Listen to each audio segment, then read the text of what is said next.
नेपालको राजनीतिमा यदि कसैले एब्सोल्युट बहुमत लिएर आयो कसैले भने जोसुकै लिएर आयो भने त्यो नेपालको लागि त्यति राम्रो हुँदैन। सत्ता र शक्तिमा मान्छे पुगिसकेपछि स्वाभाविक रूपले घमण्डी हुन्छ।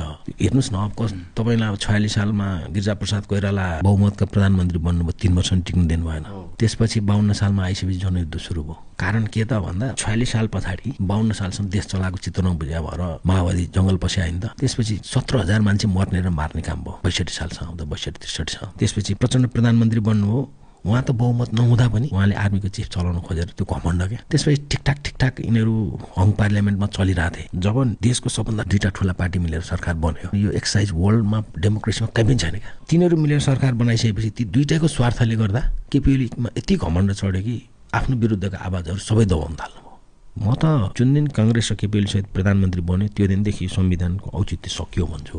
र जुनसुकै दल आएर पनि बहुमत सहित कुनै पनि दल आयो भने त्यो दलले दम्म चाहिँ देखाउँछ, घटना कत्रो घटाउँछ अथवा कस्तो खालको घटना घट्छ भन्ने कुरो चाहिँ अर्कै कुरा हो। कि त्यो बहुमतको दम्बले जनतालाई घाटा हुन्छ कि त्यो पार्टी नै रहँदैन क्या लामो समय। सबै दलहरूलाई एकले अर्कालाई चेक एन्ड ब्यालेन्स गर्न सक्ने अवस्थामा रह्यो भने देश ठिकठाक चल्छ। कसैले पनि बहुमत ल्यायो भने देश ठिकठाक चल्न गाह्रो हुन्छ। चल्यो भने दम्म सुरु हुन्छ, दम्म सुरु भएपछि त्यो पार्टी नै ब्रेक हुने हो।